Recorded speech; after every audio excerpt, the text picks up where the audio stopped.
What's up, you guys? Action Brian here. Thanks for tuning in to episode 2 of the Low Stakes Bankroll Challenge.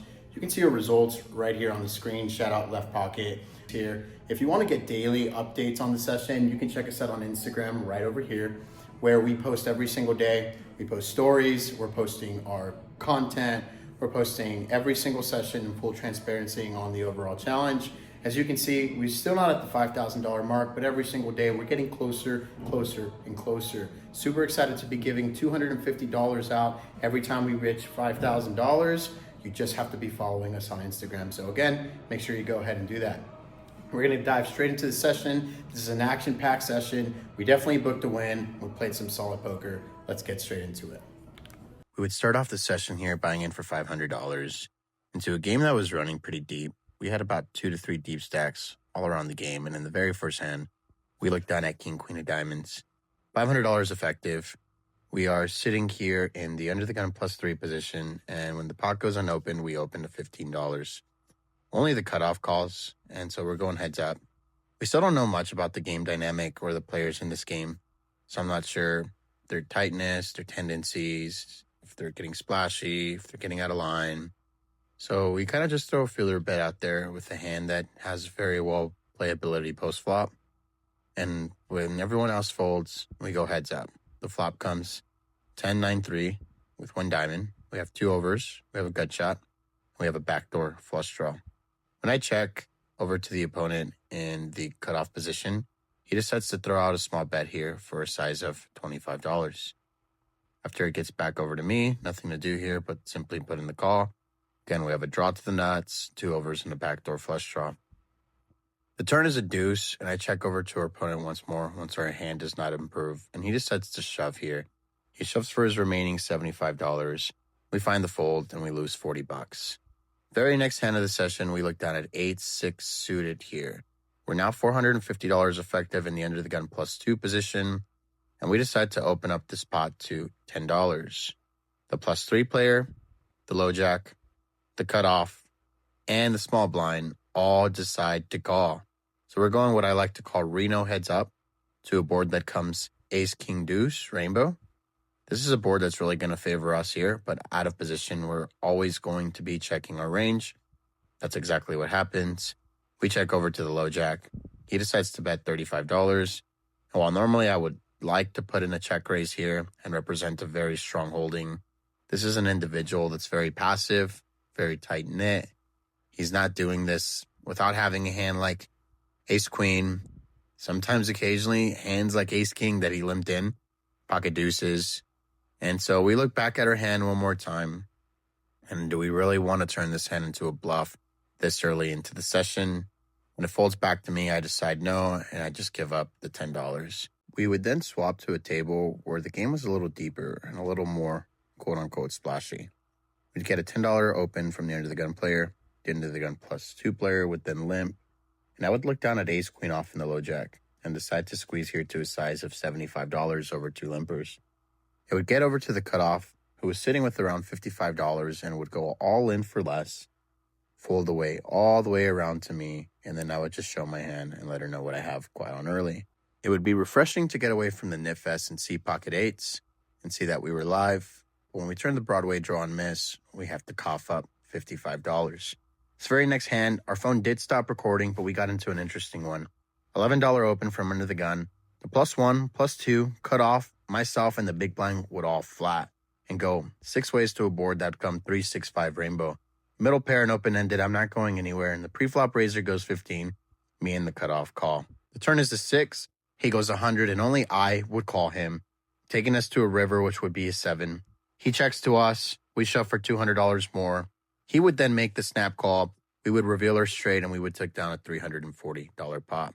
This very next hand, we would peel down the ace of clubs just to peel at the ace of spades. Wow, what an amazing hand. Things are now turning over for us. We would open at $15 here from the under the gun position, and we would get a call from the +2 player and the cutoff. Now with $45 in the pot, we're going 3 ways with a monster in our hand. We would go 3 ways to a board. It's going to come 3-3-5 rainbow. This is a board that's always going to favor my opponent's range more than mine. And it's going to be a range check, a very high frequency % of the time. When I check here and it checks all the way around, the turn then brings in the queen of spades. This is a very good hand as my opponent can have a lot of queen X holdings in their range that floated the flop when we check through. I bet $30 and only the +2 player calls. We get a fold from the cutoff and we go heads up now to a river that would come a 6. With $105 in the pot, I asked myself, what can I bet to get a call? I want to make sure I'm going for value here. And so I would go half pot. I would decide to put in $50 into the pot. He would then go ahead and call me, and I would flip over my hand and show him that even though you shouldn't be scared of monsters under the bed, they do tend to be there occasionally, here and there, and we would scoop in $210. Very, very next session, you would not believe it, we're running hot. We look down at ace-king off. We get a flat from the +3 position player. There's a raise to $6 from the low jack player. What a pretty small raise. I decided to put in a 3-bet here to $25. We want to really start playing for some reasonable chips and start building the spot up. +3 player would call. The low jack player would call. And now with $75 in the middle, we have a pretty strong holding here. And we would go 3 ways to a board that you would not believe. King, king, 10. And it's amazing what actually happens here. The +3 player would now check over to the low jack, who would decide to donk bet for $25 here. With a very strong hand, I want to keep his bluffs in, so I decide to just put in the flat and invite the +3 player to come in. Unfortunately for us, he folds, and the turn is the 5 of clubs. When our opponent decides to bet out for the same size, it's time for us to really start building up the pot here. We put in the raise to $75 over a $25 bet, and he's not believing the story.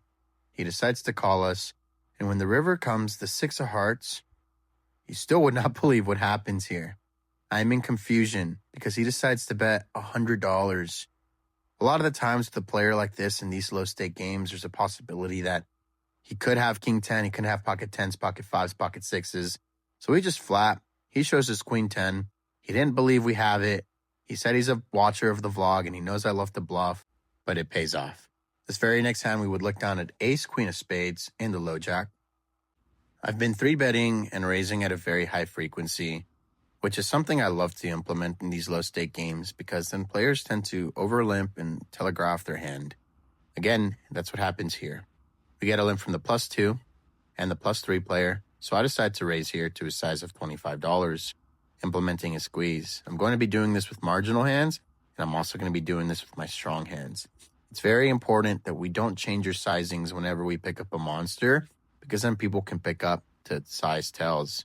We get a call from the big blind. Now we're going to go 4 ways to a flop. With the $100 in the center here, we go to a flop that comes 5, 6, 10, 2 spades. We have the nut flush draw, backdoor straight draw, and 2 overs. When it checks over to us, I decide to bet here and take a small stab for $35 into $100. We're going about a third size pot. We really want to keep hands in there that are potentially drawing dead, lesser flush draws that we can cooler on the turn, and we only get a call here from the individual in the +3 position. I anticipate to be ahead here a lot of the times. He can have a holding like 7-8, even a lesser flush draw, a hand that we can cooler. So when we put in the bet to 35 and he calls, we go to a phenomenal turn that is the 8 of spades. And when he snap checks here to us, we go a third pot size again for $50 into $165. He folds. He's a good friend and a watcher of the vlog, so we show him that we had it. The next time we'll be showing him the bluff. In hand number 8, we look down at ace 10 off in the big blind. After we get a +1, a +2, a hijack, a cutoff, and a button flat, I figured this is a perfect spot to be squeezing this hand. This is a hand that does not play well post-flop, so realistically with marginal hands like this, I like to implement a polar 3-bet strategy or a polar raising strategy where I'm raising either the top of range or the bottom of range. In hands that have playability post-flop, I'm mixing some flats in. As you can see here, after I squeeze to $35, almost everyone folds, but we do get a call from the +1 player directly to our left. This is a player that's been a little tighter throughout the session, hasn't been playing many hands, and could potentially be making the appropriate adjustments to play against me here. When the board comes King 9 Deuce Rainbow, there's $75 in the pot, and I decide to lead out here for 25, telling the story that I'm holding a really strong king, an overpair, or even a hand that has him drawing dead. When he does make the call, we go over to return that comes the Queen of Spades, and we pick up a Broadway draw here. I decide to fire out one more time. There's $127 in the pot, and I want to go big here. I go $75, which is basically 2/3 pot. We're repping that we have a really strong king. We're repping that we might even have a straight draw, and with the 10 in our hand, we have removal to hands like Jack 10, removal to hands like King 10, Queen 10, hands that should have us beat for now. I'm feeling pretty darn confident about our bet size here. Unfortunately for us, he does decide to put in the $75 call here. Now I have to ask myself, is this an individual that we could really get to fold the river? And if so, do we have to go big? Is he calling? Is he folding? I would look over to his stack and realize that he is the second biggest stack, and I really don't have much bluff equity against this guy. The river comes the King of Hearts. This is a good card for me a lot of the times, but my gut's just not feeling right. I decide to check on over to him. With ace high, maybe there's a possibility he has a couple of break draws that we are ahead of or that we are beating. But with $277 here in the center, our opponent thinks for a little bit before betting $100, and we snap fold, and we take down a loss of $140. Hand number 9 will consist of the Jiggities, Pocket Jacks. We're sitting with $1,100 effective in the +3 position. We get a flat from the +1 player. The +2 player now decides to raise to $15 and gets over to me, and I decide to put in a 3-bet in the +3 position to $60. We're going to be using a sizing of 4x here at a position, really to isolate the fill, and we get a call only from the +2 player who's directly to our right. There's $125 in the pot now, and we're going heads up with Pocket Jacks to a board that comes 7-3 Deuce. A great board for our hand, however, we need protection, and when I decide to go half pot, he calls my hand out and folds, and I just have to show him. As always, guys, don't forget to hit that subscribe button. The love makes it easy for me to continue to make this content for you guys. Hand number 10, we would look down at ace jack of diamonds in the +3 position. There would be a flat from the +1 player, and I would decide to open up here for a standard sizing of $15. We're going to get a lot of calls here, the low jack, the high jack, and the big blind call. So we're going to go multi-ways to a board that comes 7-6 Deuce, 2 clubs. This is a board that we're always going to be range checking. It's just a board that favors our opponents a lot more. And even if we were to connect here, we're out of position. And you got to remember, we play our range and not our hand. So we check over to the low jack player who bets $20 here. Very passive player. So we find an easy fold and lose $15. Very next hand of the session, we look down at pocket deuces. We get a flat here from the under the gun player. So I decide to open the unopened pot. I would rather come in here with the raise to $15 and take the aggression advantage. As a pre-flop raiser, my range remains uncapped, meaning that after everyone folds here in the hijack, the button, and the +1 position, I'm the only individual that could really have a strong hand here. The board comes King 7-3, 2 diamonds.